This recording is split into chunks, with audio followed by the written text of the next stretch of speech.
Hail, hail. Good evening, folks, and welcome along to the Endless Celts Podcast, the Monday night show, episode 300, all in. This great wee show of ours, even if I do say so myself, and I'm sure we couldn't have asked for a better milestone or a better occasion in which to celebrate it, as we are the first episode after yet another Scottish Cup final victory for the boys. One that came in the most dramatic of circumstances, and one we're looking forward to looking back over and getting stuck into to celebrate. And I'm delighted to do that in the company of my two regular colleagues for a Monday night. It's Franny and McGinty. How you doing, boys? Oh, good, happy, man. Larry? Happy. I think we're double happy. Absolutely superb, boys, and welcome all the guys in the comments and tuning in. Evening to you all. Hope you all had an amazing weekend. Feel free to get your stories up, and we'll get all the comments up on the screen as well. And if anyone new is joining us, you know what to do: like and subscribe and all that jazz. But Franny, we're just going to get right into it because Wally's been out and about today, so he's not had the chance to make a wee preview video. But I think everyone can pretty much imagine what the first topic of conversation would be.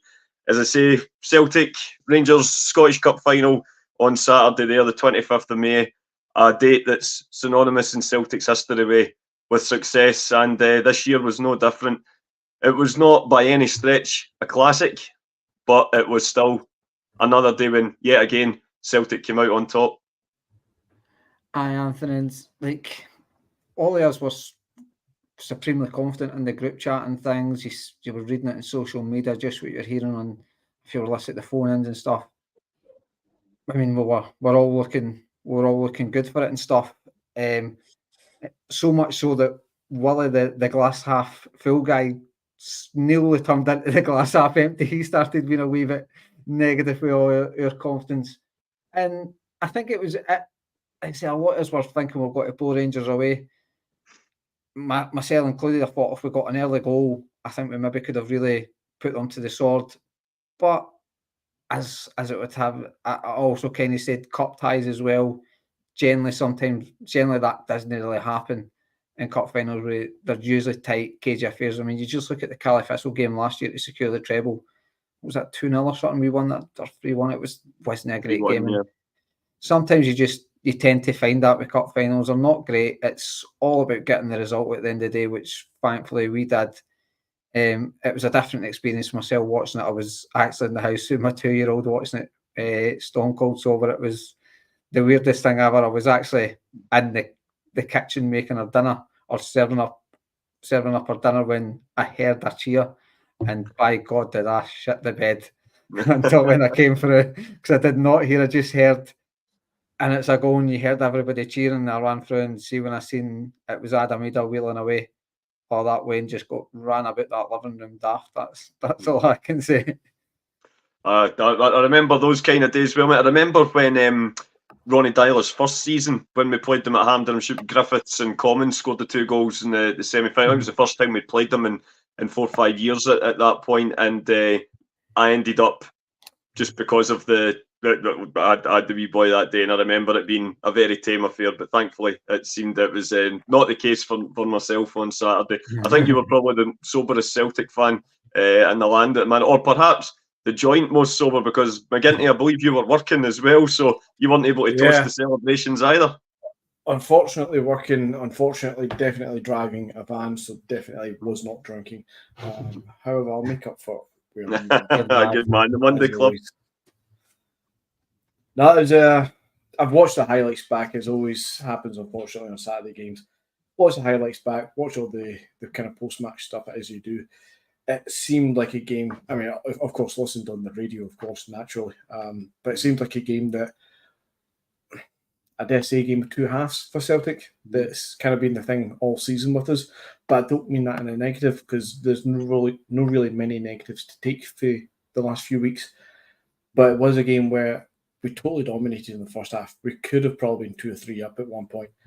And then come the second half, we've let them come in. We've let them dominate the ball a bit too much. But at the end of it, our class always shines through. We get that goal late on. Idah the man of the moment just now. I'm going to say it at this point.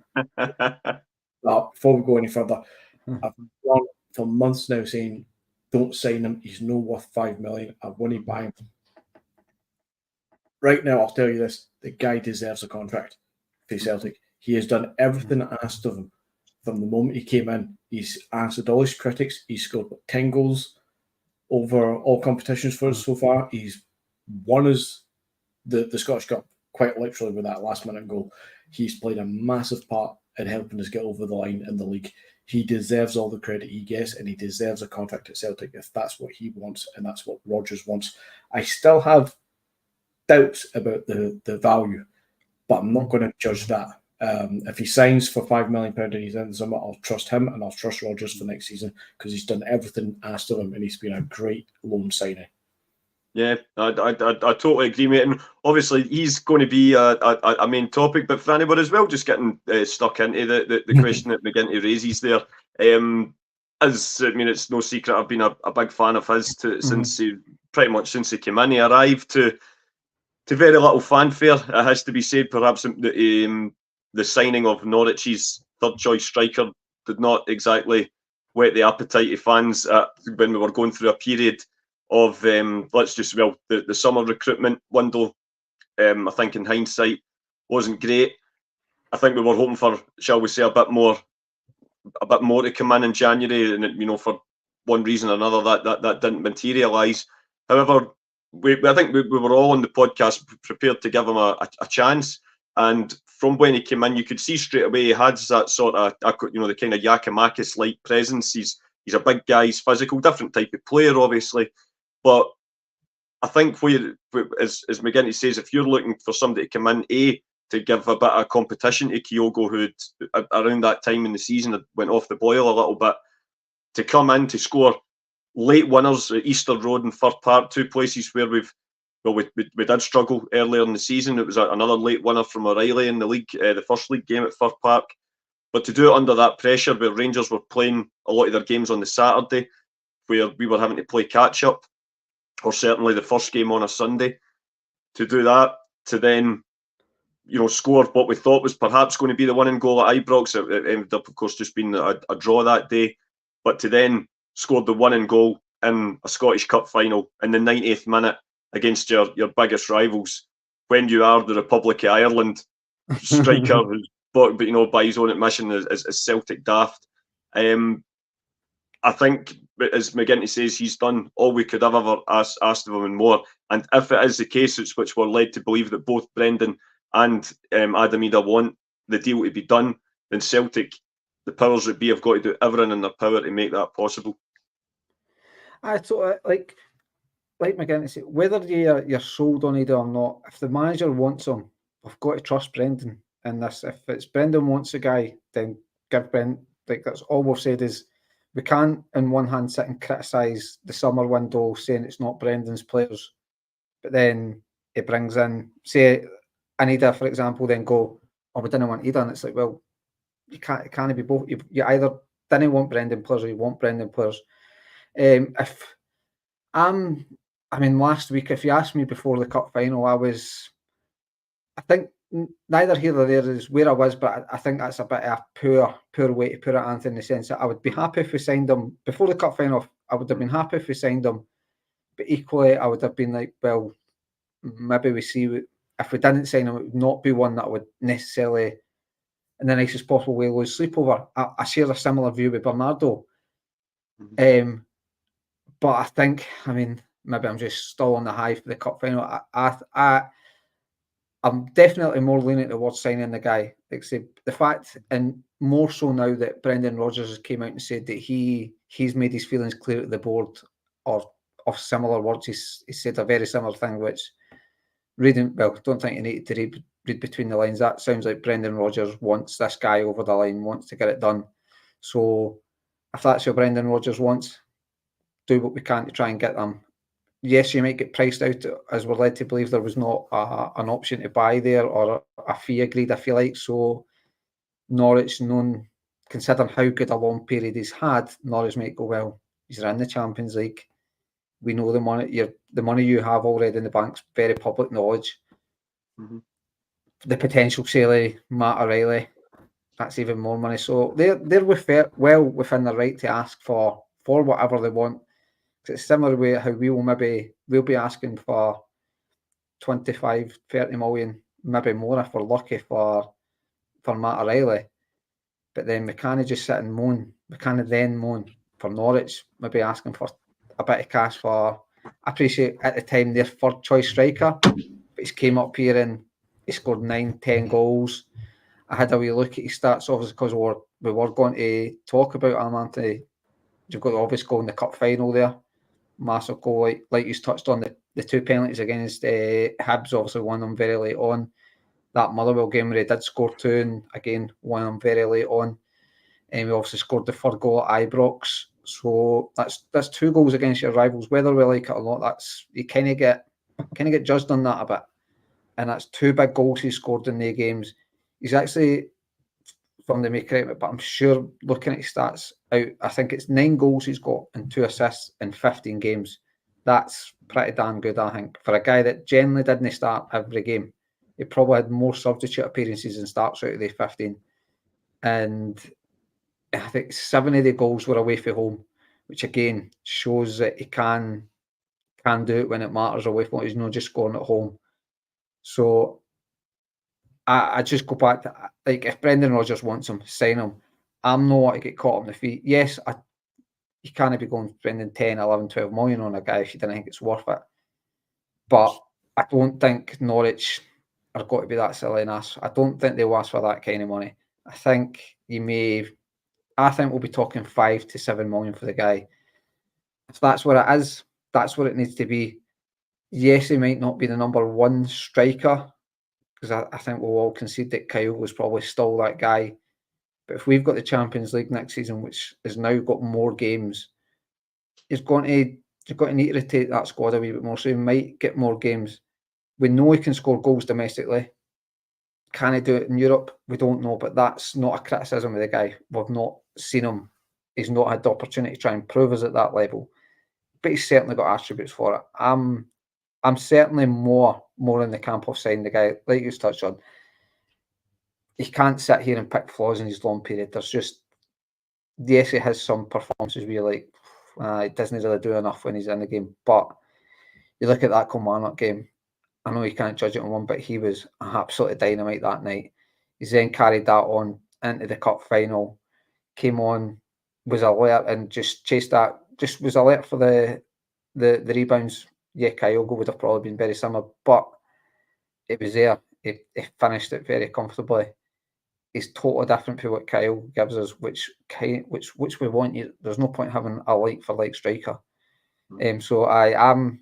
If Rodgers wants it, if that's Rodgers' guy, go and sign him. Pay what you need to get him within reason. I know Stephen and Gav were talking about the boy Scarden, I think he pronounced his name on Friday. If you look at his goal scoring record over a season, Adam Idah's got more in half a season, I think. So is it maybe getting caught up in the exotic name really or whatever, and not to put words in their mouth because they're not here to defend themselves, but because he's maybe valued at the £8-9 million, does it sound a more exciting signing? I just think if, like I keep saying, if Idah's the man that Rodgers wants, do what you can. But obviously there is that Norwich have got a new manager coming in. He might fancy Idah and might give him a chance. That may hamper the move, I think. It may, but we certainly hope not. But it's a good point you bring up, Franny.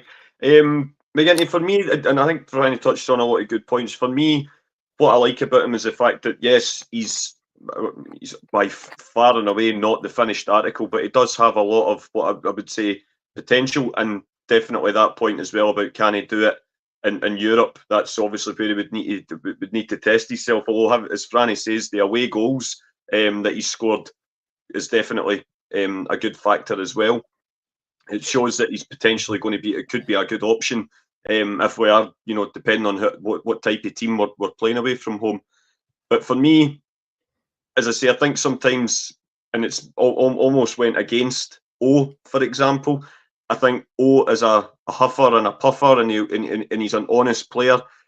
But playing for Celtic, it's all about the big moments, what you do in those big moments. And O's big chance so far against Rangers came in the dead rubber at Ibrox last year. And although he'd done everything right technique-wise, the ball hits the post and goes out for a goal kick. Idah has had 2 shots at goal, essentially, two efforts at goal against Jack Butland in 2 games, and both of them have ended up in the net and have proved very crucial in the winning of 2 trophies. And I think that's, to me, it's just it can be ruthless at times, and that's just the levels that you have to get at to play for Celtic. But I mean, I was obviously saying on Saturday night in the group chat, blow the whole budget on getting the guy in. You know, that's what happens when you're 12 hours into the sesh, you know. But for me, I don't, and especially the way Brendan spoke about it after the game. Idah was obviously very professional and just sort of, you know, he says, you know, what will be. But I think it's clear for all to see, and he makes no bones about it. He's a Celtic supporter. He's grown up as a Celtic supporter, and you know, and Brendan, you know, when you hear terms like he's been the catalyst for our success in the second half of the season, when you hear the manager talk in terms like that, for me, it seems that he definitely wants the deal done. And considering how badly the recruitment, the board and the recruitment team let him down last summer, I think it's only imperative that he gets allowed to bring in the players that he wants. Yeah, we need to give Rodgers as much of a say in this as possible. Some people seem to think this is only a recent thing, that Peter Law on the board take a heavy hand into our transfer deals. But you have to remember, this has been going on for a decade plus. This isn't anything new. You know, Lennon's first stint, he left because the board wouldn't back him. He stated the ambition was basically at its limit for what he could do with the club. He moves on, and we get Ronnie Dyler in. We get, you know, Rodgers after that. Rodgers leaves because we all know the stories, the heavy rumours that he wasn't getting back properly, and he had enough of it. I've said it enough times on here as well. People don't want to believe it fully. The timeline maybe doesn't suit enough, but Ange saw the writing on the wall and was on his way out. For me, Ange would have stayed for a 3rd season if he knew he was getting back properly to prove that his football would work in Europe. But as soon as Peter Law comes back on the scene full-time properly, he knew the writing was on the wall, and he was, you know, itching to get out more than anything else. And that came to fruition in the summer window. So it's at the stage where we do need to back Rodgers. The board can't hide anymore. There is no more hiding from this board. They have to back the manager. And if backing the manager means going out and getting a guy like Adam Idah in permanently, then just do it. Personally, I do have my limits on the value, and I think if we start creeping up to 7 or 8 million, we most certainly should really be putting our scouts to work and looking elsewhere, because I think that is creeping into the realms of a bit too much. I take what Franny's saying though. You know, if we're going to hold it for 25, 30 million for Matt O'Reilly, Norwich are well within the right to turn around to Celtic and say, look, you've got money, you're wanting him, this is what we're going to value him at. The difference is, though, is that they don't really want him. He was 3rd choice. Matt O'Reilly is our 1st choice central midfielder. That's their 3rd choice. They don't really want him. If they think they can get 7, 8 or 9 million from him by selling him to another championship team or bottom end EPL team, they'll sell him to another team. It's not one of these, you know, loan to buy option things. He's there to be bought. If somebody wants to pay 8, 9 million from him, they can have him. If Celtic want to pay 8, 9 million from him, we'll have him if that's the case. I think that's a bit too much money though. All said and done, just to keep the conversation rolling a bit differently as well. Somebody mentioned Majowski. Get rid of O, bring Majowski and bring Idah and have Kaigo. That's a front three that's probably going to be quite terrified, especially domestically. The options that you've got to change that up. How you keep them all happy is going to be an interesting point. But if you could turn around and say £20 million and you could sign, what's the boy, Castiles in goals, the left back boy for Donetsk. Oh, Shakhtar. The Georgian boy. Bernardo, Idah, and Majowski. If you can get 5 players, and I know that Castiles would be a free option, if you can get those 5 players in though for 20 million, that's a big way to kickstart next season with a bang. Spend another 10 million on perhaps another central midfielder and definitely another centre back. And you look at £30 million spend, that's the Matt O'Reilly money if he goes. Mm. And you've replaced Matt O'Reilly with somebody in that bracket of that other 10 million plus, a centre back. And I don't think many fans would drumble at a summer window that was around about that kind of ballpark, around about that kind of quality coming in, proven Majowski in the domestic league. A player like Idah that Rodgers wants, proven goalkeepers and Castillo's, all the rest. I think that's a summer window we could actually turn around as a collective and say, yeah, we're happy. And Idah's part of that conversation now. He deserves to be part of that conversation. He deserves to be offered that contract. I do have my limits on how much that may be, but I'll back him so long as it's. I don't believe it'll be as high as something, but I'll back the guy and I'll back the signing if it's in that kind of ballpark that we've been talking about the last couple of months. Absolutely, mate. And listen, you paint quite a picture with those potential signings coming in. And I don't know enough about the Shakhtar Donetsk left back or Castillo's the goalkeeper, but I've since the names have propped up, I've kind of had a look at he's written. Certainly on paper, certainly look like they would fit the bill, and I think they would probably excite the fans a lot more than perhaps what some of the sort of and I try not to pay any attention to rumours. I'm really not a fan of them. But when you hear you can't help but hear the potential Fraser Forster debates and things like that. I think a freshness is what a lot of the fans are wanting. I think they're wanting proven quality, but perhaps not something that we're going over kind of old ground with.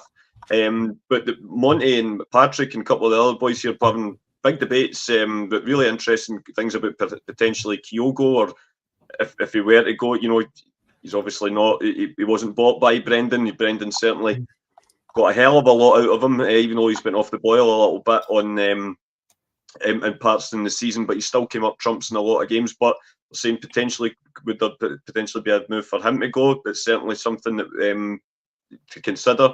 Patrick, big statement. He thinks Maeda come January might be the only Japanese player left, which would certainly be that would be huge. And you would like to think if that were to be the case that those players would be replaced with they would certainly Kyogo would go for decent money, and that money should certainly be reinvested back in the team. Although, like McGinty, I'm reserved on that with given that doesn't seem to be much movement from the in terms of apart from Mark Lawwell, who's the rest of the board are still there in terms of his dad and the rest of them.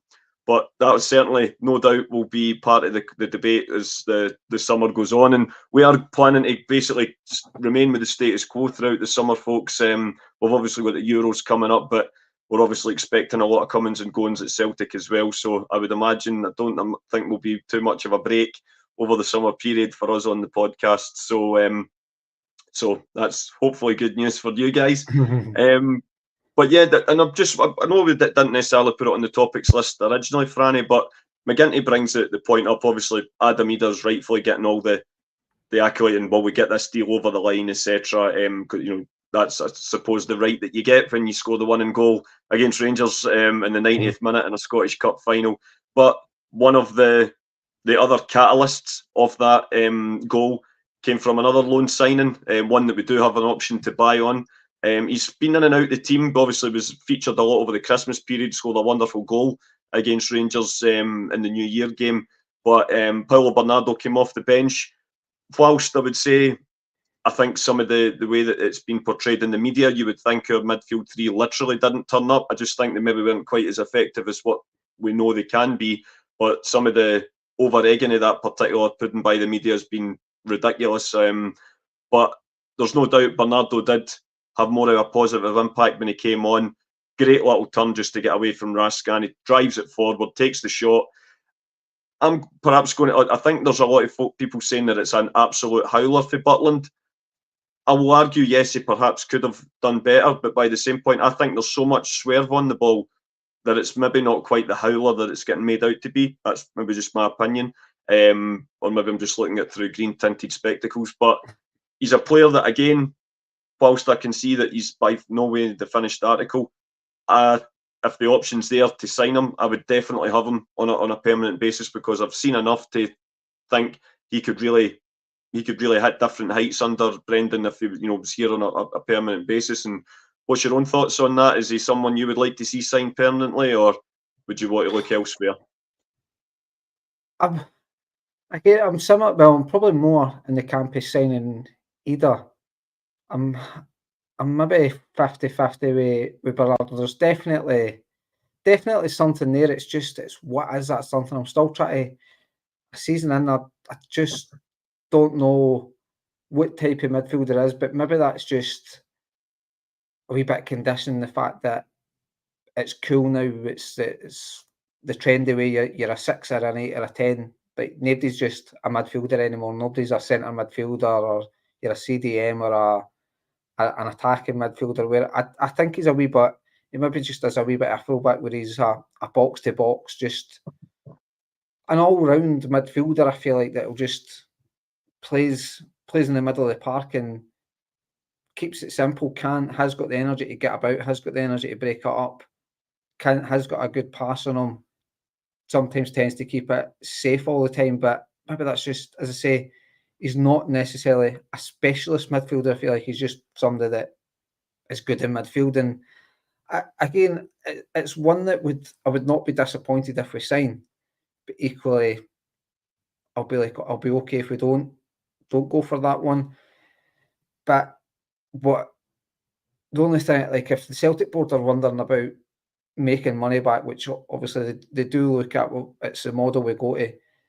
Bernardo's at under 21 captain for Portugal. 6 million, you're not making a loss in that as long as he's performing. Obviously, you've got to make a loss if you spend 6 million and then play the guy that comes in and has a few howlers.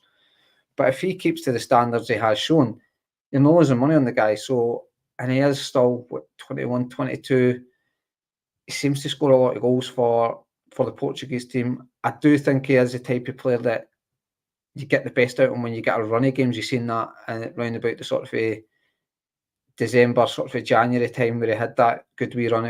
He was getting a run of games. So I think he is one of these guys that does need a run of games to get up to speed and get into the flow of things. And on Saturday again, he showed great energy. I think he has got great energy to get round about the park and a wee bit of drive.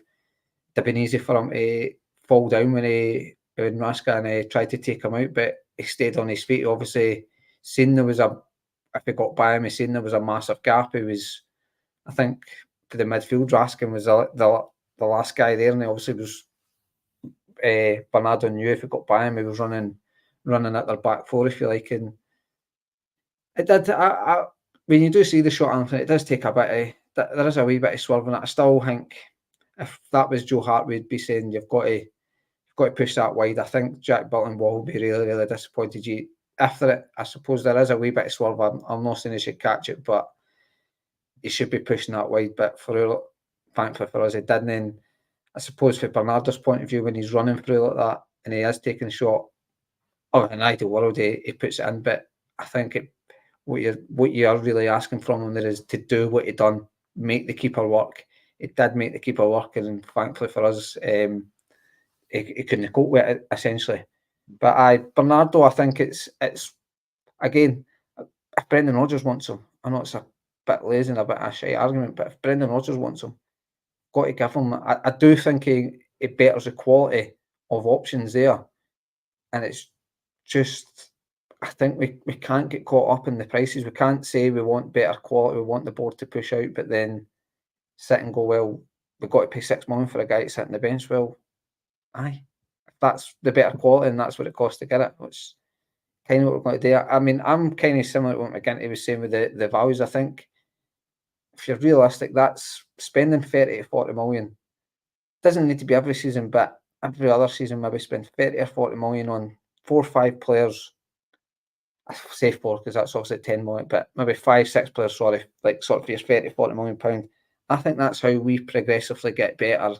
Sort of, I think if we're being realistic, I'm not asking Celtic, and I don't think many fans are asking us to spend 80 to 90 million pound and be buying 15 to 20 million pound players. It's just not happening.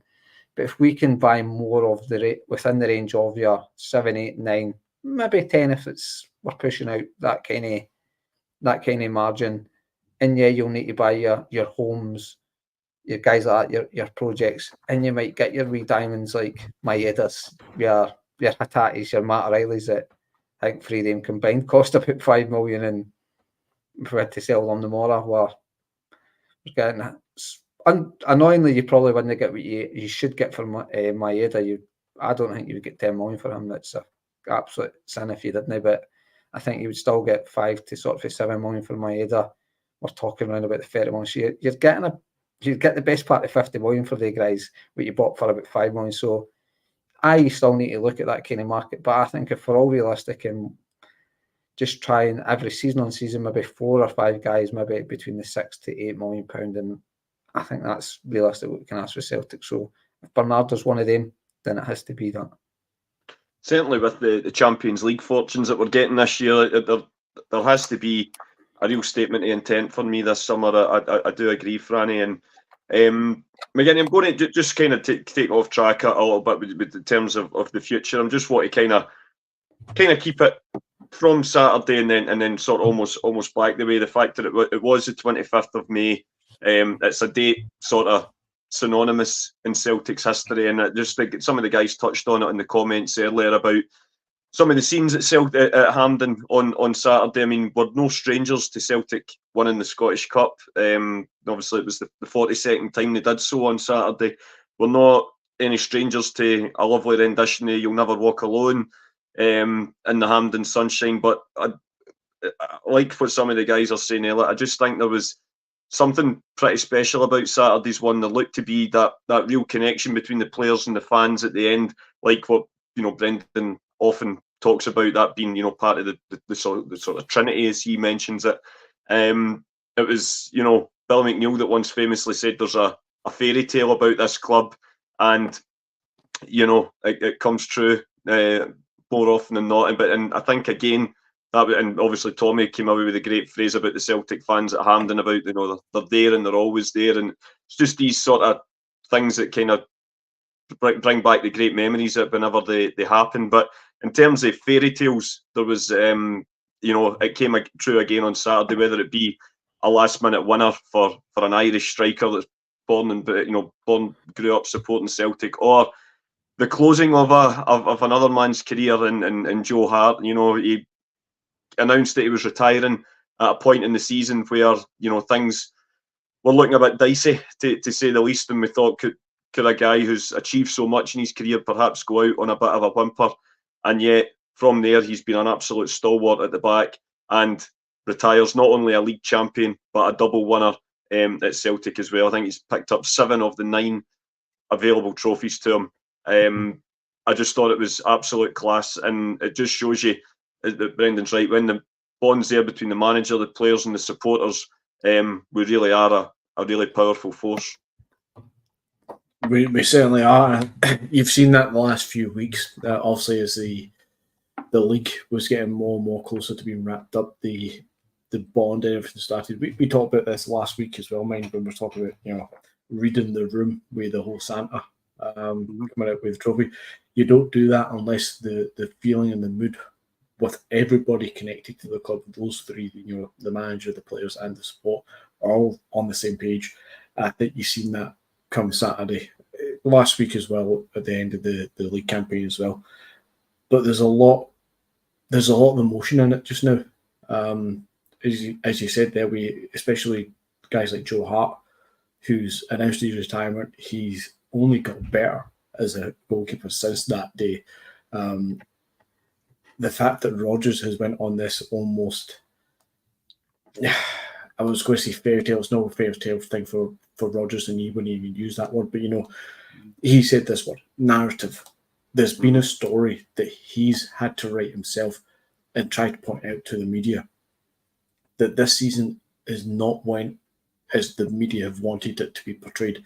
You look at our results, look at our stats and all the rest of it for the whole season, and in hindsight, you have to say that Rodgers called that nail on the head, especially after January, once he started changing his tone and he not started attacking the media, but his message changed from I want quality players, I want 4 or 5 players, I want this, that. It changed after January, and the narrative that he tried to spin was in favour of getting the belief into the club, getting the belief into the fans and into the players. And we all started to get on that train. in the last few weeks, in the last few months. And I think that's what you're seeing on days like Saturday, where it's not a relief. Relief is the wrong word for what it was at the end of the season, but it kind of feels like that at times. It's the release of the happiness, the joy of winning the double, winning the league and the cup, of seeing Rodgers pulling this out the bag, seeing Joe Hart performing at the best that we've ever seen him in a Celtic shirt, and seeing him bow out as a, I'm not going to say the L word, but bowing out as an icon of this club, to go out, as you say, 7 out of 9 trophies, he's winning it as a double, he's going out as a champion on his terms. The support's just all in for that kind of stuff. A guy like Joe Hart buys into the club and becomes a fan. We'll give him our hearts. Likewise with Rodgers, he's battled and battled and battled to get fans back on his side, and he's been humble about it all the way through, as far as I can see. And he's managed to get, I would imagine, the extremely vast majority of Celtic fans wouldn't have anybody else at the helm other than Brendan Rodgers right now. And all that comes together to give you that moment where even fans were trying to break through onto the pitch on Saturday. They didn't quite get there, I don't think it was, but that's the release of that euphoria, that joy, just to overspill onto the pitch, to overspill with the You'll Never Walk Alone, to overspill with the adulations for Joe Hart and all this. It's an unbelievable time to be a Celtic fan when all this is just doing this. It's just putting smiles on people's faces, man. Making us very happy indeed, mate. And like McGinty says, Franny, it's not been a season where it's all been plain sailing, but I think, like he says, post-Christmas, that message changed. And I think certainly from around the kind of Fir Park onwards, maybe even St Mirren away in the Cup, when the We'll Write Our Own Story chapter, that statement came out, everyone's sort of united behind the players and the manager. And as McGinty says, the media wanted to write a different story this season, and we wrote our own. And even now, the begrudgingness of how our double one is being presented in the media is, for me, nothing short of a disgrace.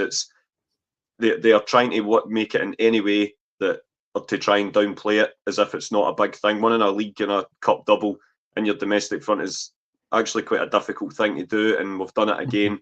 And the amount of excuses getting made in the media for the fact that their team are not champions, for the fact that their team haven't laid a glove on us all season, it would be hilarious if it wasn't so serious, I would argue.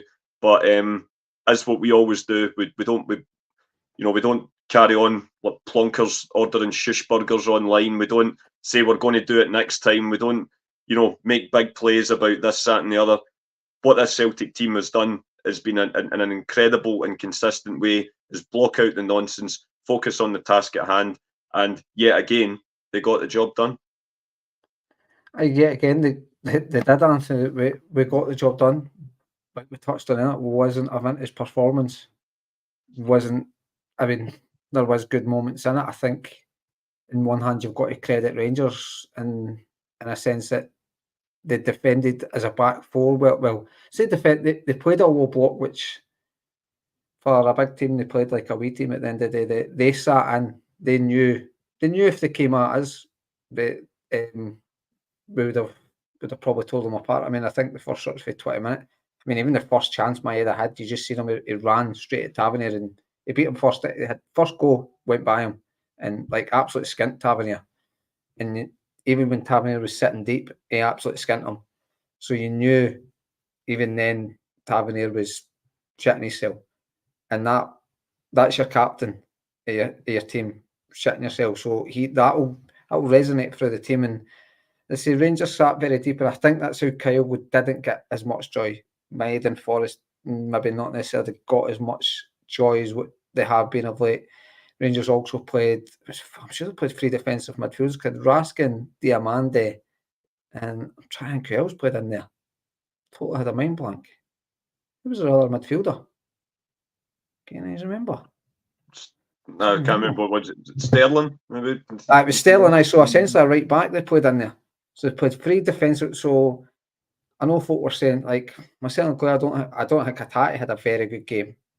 Matt O'Reilly wasn't up to his standards, but he still taking the ball in good places. Carl McGregor, again, because obviously guys like Cantwell and Dessers were trying to press, and they had free defence.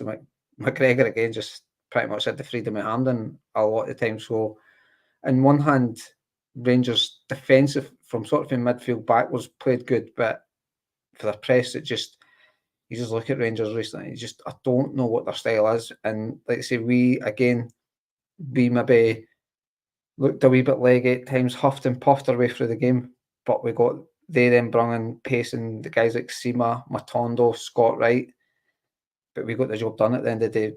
Guys dug in, we dug in when needed. We brought a wee bit of freshness on, and guys like Idah, Bernardo, and even Kuhn. So I think there's a lot to be said about the mentality in these players, that they don't get sick of winning. Yes, we are criticising of the sort of recent recruitment, so to speak, but even then, that's getting drilled into these guys that, by the way, the standards are here. You need to win. Obviously, Idah, we know, is a Celtic fan, so he knows the standard. He knows what it is. But guys like Bernardo, I don't think it can be played lightly. Guys like Bernardo, who maybe know of Celtic, but the culture of Benfica will be brought up. You must win every game. So he kind of has that pressure as a young boy, saying, I know I need to win these games. Where guys maybe like Yang, maybe Home, some of the younger boys, even kind of stuff, just it's maybe not even, they've not really been at a club where it's like this. So you might get the best out of them next season. Now they've had a season under their belt, just saying, right, we know the standards here that we need to get to if we want to be successful here. But Saturday, I think, for us, just proved them winning mentality. Like you said, doubles aren't easy, but Brendan Rodgers, well, he didn't make doubles the norm, he made trebles the norm. And I think some of your fans are guilty of using that as a barometer of success. A lot of the younger generation, I'm not really want to slate them, in a sense it's not their fault that when they were born to an extent, and like guys of Stephen's age that pretty much all they know is Celtic winning at the end of the day. It's not their fault. I don't know what age you're, McGinty, but I feel that you might be of a similar older than you, I believe. Well, I hope so, but I don't think so. I'm 39, mate, so I doubt it. 38. Well, so we're a wee bit older, so we know that we know the 9 in a row carry on that we had to endure growing up and stuff. But as I say, the winning mentality in this team, especially the last sort of 24 year anyway, since the turn of the century, the dominance that we've had, and just like it's brilliant how like you just cannot get tired of winning. Cannot get tired. Just got to soak these moments up and just, like say, all us of a similar age. Jed, obviously a lot older, he'll have seen some dark times and remember some dark times as a Celtic fan. But he'll obviously seen a lot of good times before us and stuff. So you've just got to enjoy these moments. And unlike Rangers of late, they didn't get these moments. And I don't know if you've seen the interview with Tavernier after it. He done everything in his power not to say disappointed. Did you not say devastated? I said devastated to it. Bitterly devastated. Actually, see, so even somebody needs to. Somebody needs. I would say that him saying disappointing is up there with the. When Ian Crocker always say who will have their say on Derby Day, that's just the praise. But it's always good to know the Rangers captain's phrase is disappointing. It's long may that continue. And again, as Franny says, it's days like this you've got to enjoy, and the month of May has just been incredible for Celtic. When you think back to the start, we had that potential blockbuster tie against Hearts, a team we'd struggled against all season. Supporters were incredible that day, and we really turned Hearts over. We really did put them to the sword. You follow that up a week later with a Derby win, which puts us 6 points clear, and obviously Brendan's came away with that fantastic statement of we don't want to just stumble over the line, we want to sprint over it, which we absolutely did on the Wednesday night at Rugby Park. It was 5 going on 7 or 8 that night. against Kilmarnock to wrap the league title up. We then follow that up with a win on Trophy Day. I think that's the first time since the Invincible season where we've won all 5 matches after the league split, which is fantastic in itself. Obviously, the ladies scoring the last minute winner as well to win their championship was absolutely brilliant. We had the Player of the Year night at the Hydro as well, where we obviously celebrated the success of this season, but look back on the last 20 years and all the success that we've had and all the different individuals that have helped make that happen, and then rounding it off with the Scottish Cup final on Saturday. It's been quite the month, and when all these memories start to fade away.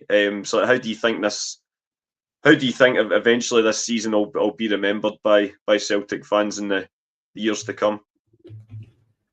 I think it'll be up there as one that most will remember for a while. I mean, I'm going to probably piss off a few fans in the comments here, but obviously we all remember the fabled 10 in a row season. We remember the year before the COVID season because big events happened in the world, and obviously a big moment for us as a 10 season. We'll all remember those ones. We'll remember the 2001. Whereas the first treble with Martin O'Neill, we'll remember Seville, we'll remember, unfortunately, Tony Mowbray, 2009, 2010. We'll all remember these kind of moments as it is. I think this season will go down as a much better representation than Tony Mowbray, of course, but it'll go down as one of those ones where we'll all say, season 23-24, that third season, that third league title, that the one after Ange, that whatever way you want to describe it, it'll go down as one that we will remember.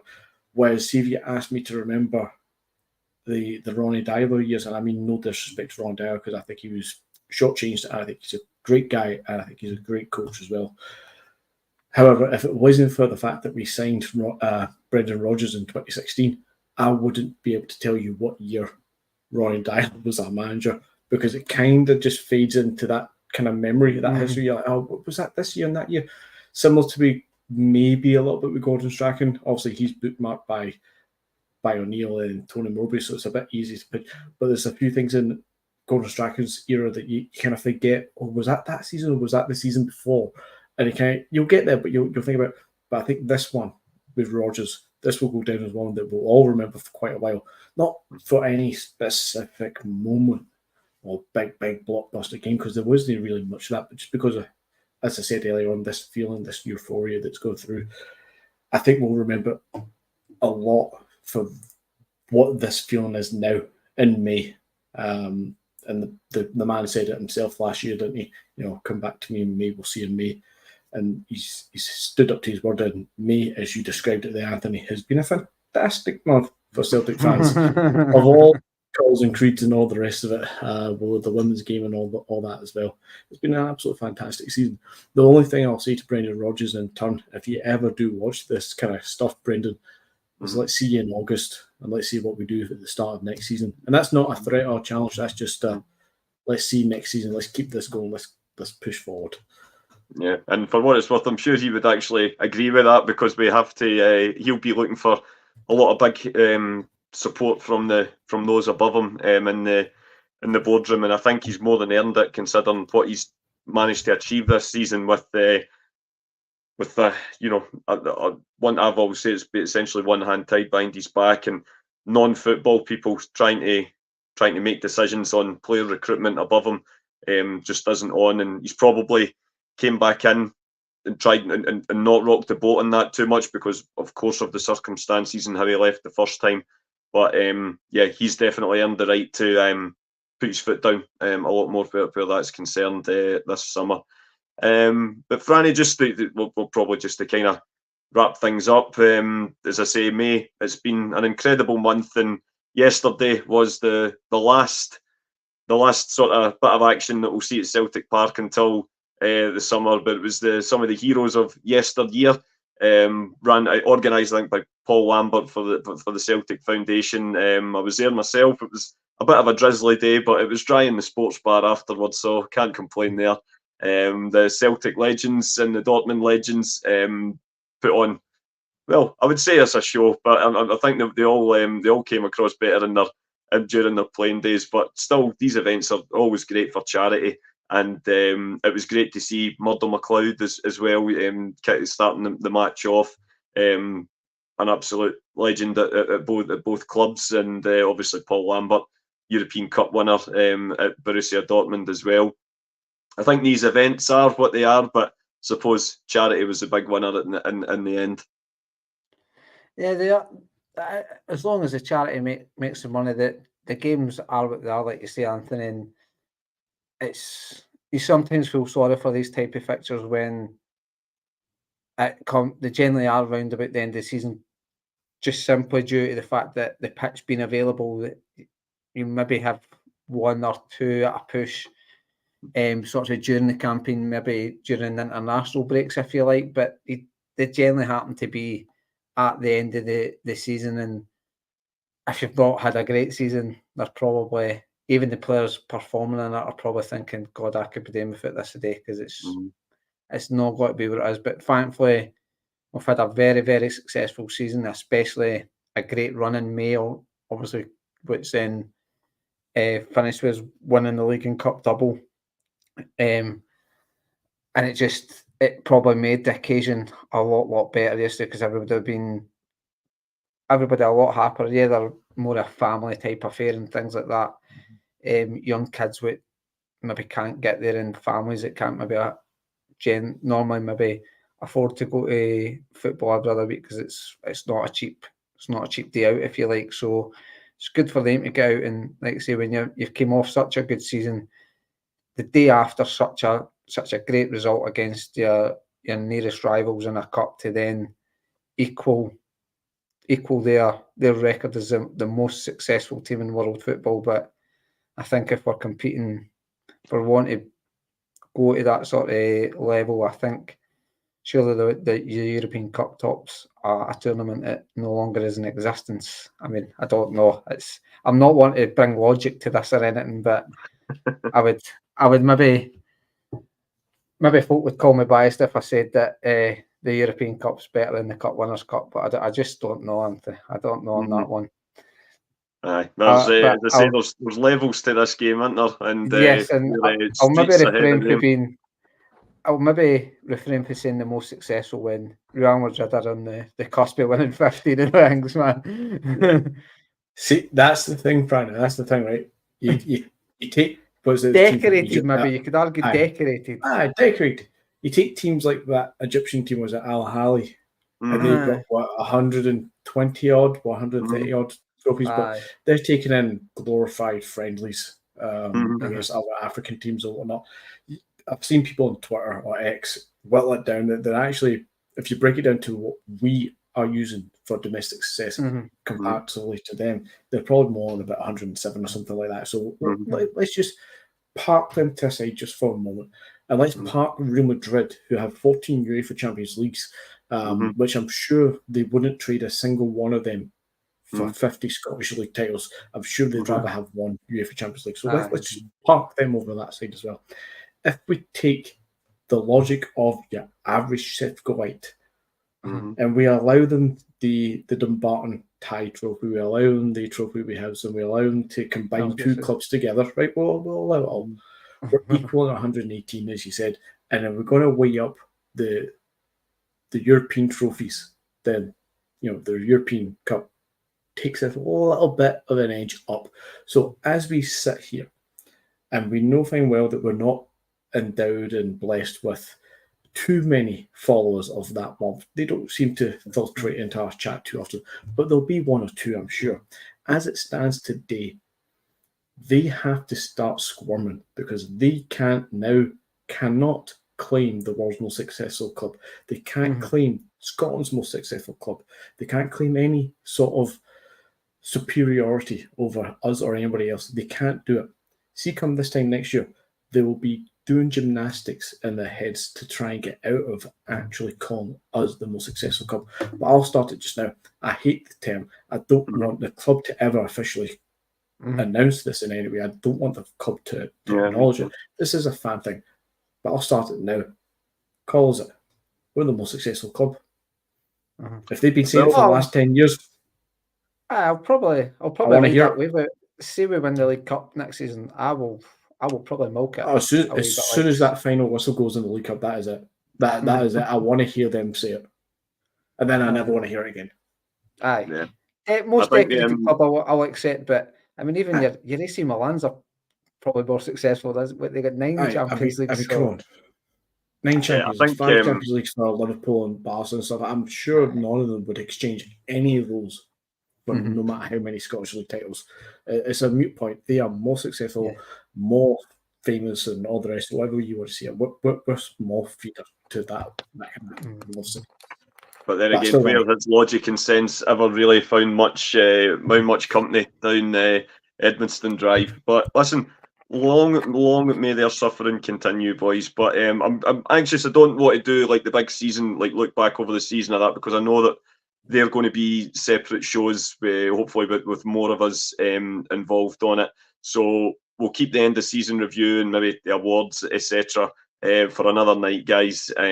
As I say, we've got plenty of content to fill over the summer. So I think in terms of tonight, I think that pretty much wraps things up. Have you enjoyed looking back on another successful day at the office for Celtic? 100%. I've been smiling all the way through this podcast, which is something different for me. I know I think Stephen had us warned, didn't he? We better see what's smiley faces today. I think that was purely one still shot that he took of us looking very intense last week. I'm sure there was plenty of smiles last week as well after Trophy Day, but that's what it is. But yeah, as far as I know, the shows are going ahead on Wednesday and Friday night, guys. So we will be back on Wednesday night, 8:30, usual time. Thanks again to everybody for tuning in and getting involved in the comments. We've tried to bring as many up as we can, and we really appreciate everyone for tuning in.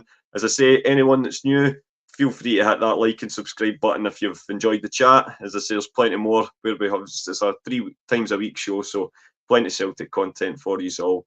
But until the next time, stay well and keep safe. Hail, hail.